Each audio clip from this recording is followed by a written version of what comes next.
गरीब बहन का महलों का ससुराल। ओहो, ये गर्मी, इस गर्मी ने तो आते ही अपना कहर मचा रखा है।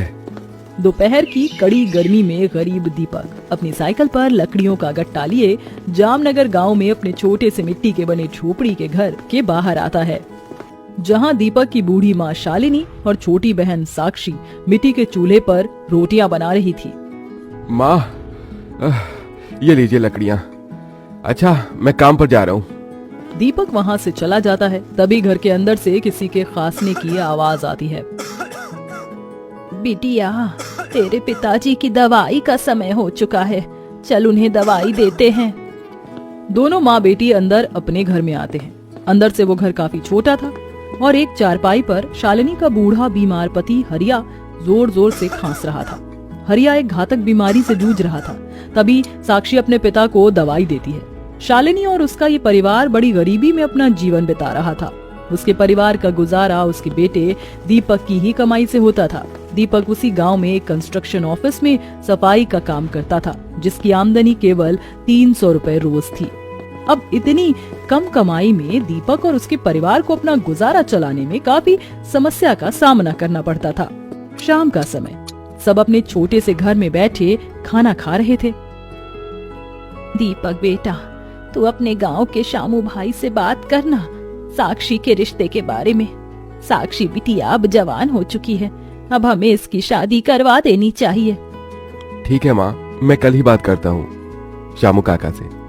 साक्षी की उम्र शादी के लायक हो चुकी है। तभी अगले दिन दीपक उसी गांव के शामू को साक्षी के रिश्ते की बात कहता है, जिसके बाद 2 ही दिन में शामू उसी गांव के अमीर लड़के अजीत का रिश्ता लेकर साक्षी के घर आता है। तभी अजीत की माँ वैशाली कहती है, आपकी लड़की तो अच्छी है, पर हम एक ही शर्त पर आपकी बेटी को अपने घर की बहू बना सकते हैं।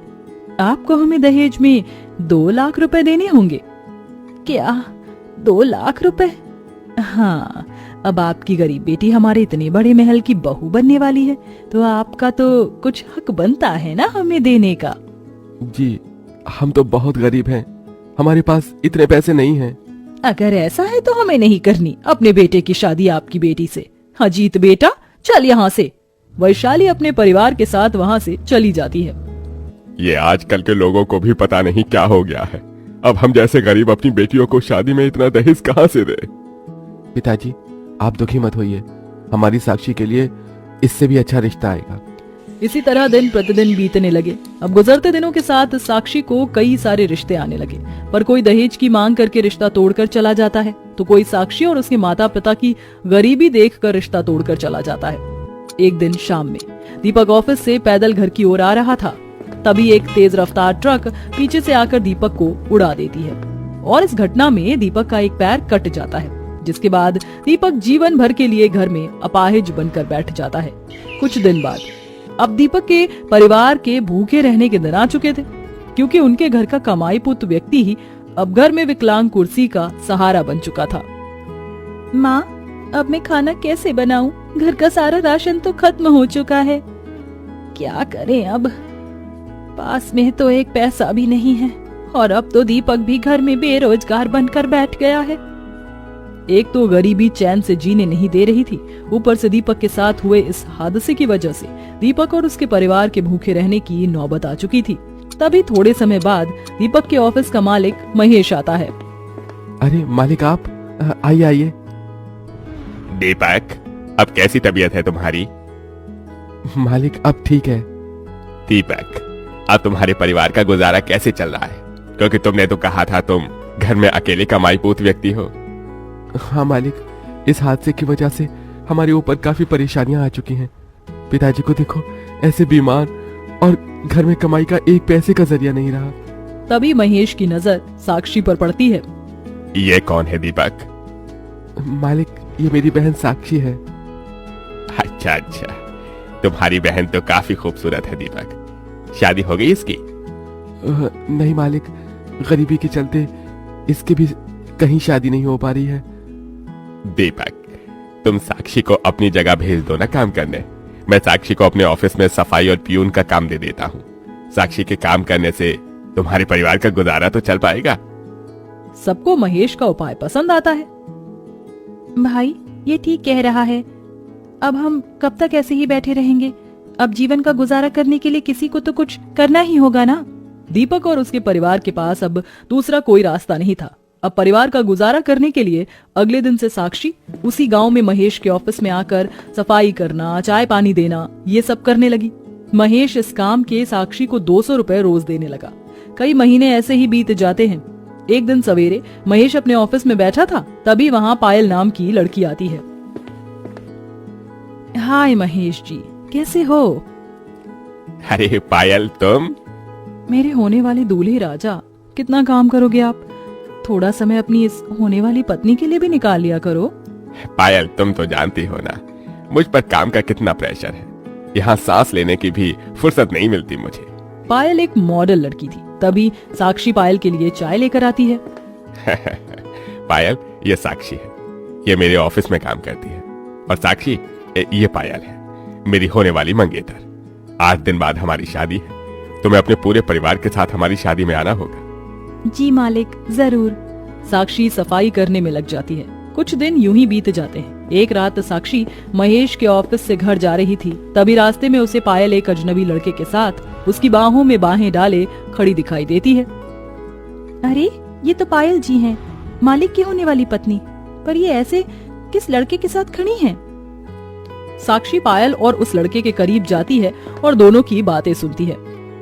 राहुल, बस एक बार मेरी शादी उस महेश से हो जाए, उसके बाद हम महेश की सारी प्रॉपर्टी लेकर यहाँ से बहुत दूर चले जाएंगे। उस महेश की करोड़ों की जायदाद हड़पने के लिए ही तो मैंने उससे प्यार का नाटक किया है। सिर्फ नाटक करना पायल, सच में प्यार मत कर बैठना उस महेश से, वरना तुम्हारे इस दीवाने का दिल टूट जाएगा। ऐसा कभी हो सकता है क्या Rahul?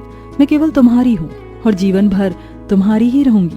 I love you Rahul, मैं तुमसे बहुत प्यार करती हूँ। ये सुनकर साक्षी के होश उड़ जाते हैं। तभी वो दोनों की सारी बातें अपने मोबाइल में वीडियो बनाकर रिकॉर्ड कर लेती है। ये पायल तो मालिक के साथ कितना बड़ा खेल खेल रही है। इसका मतलब ये मालिक के साथ प्यार का झूठा नाटक कर रही है। अच्छा हुआ मैंने इन दोनों का वीडियो रिकॉर्ड कर लिया। मुझे तुरंत ये बात महेश मालिक को बतानी होगी। क्या करूं? मालिक की शादी तो कल ही है।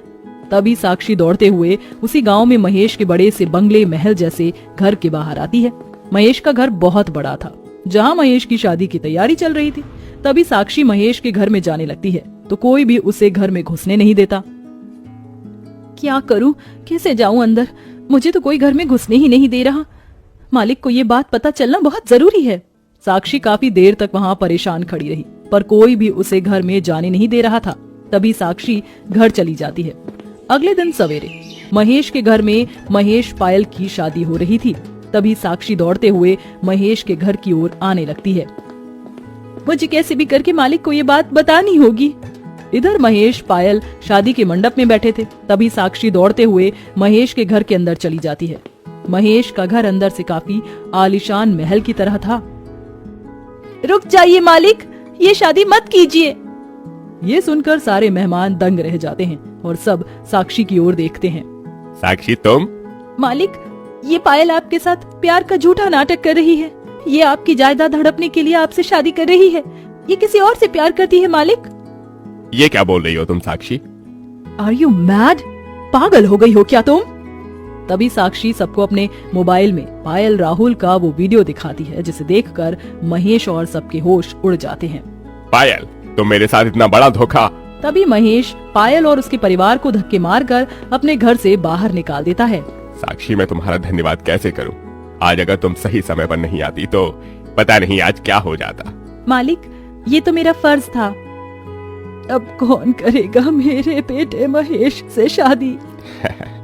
माँ साक्षी है ना, अब मेरी शादी साक्षी से ही होगी। साक्षी, तुम बहुत अच्छी हो, मुझसे शादी करोगी?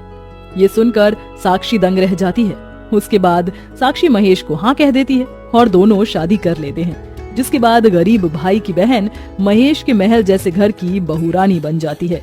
जिसके बाद महेश साक्षी के साथ और साक्षी महेश के साथ उसके महल जैसे बड़े से घर में खुशी खुशी अपना जीवन बिताने लगे।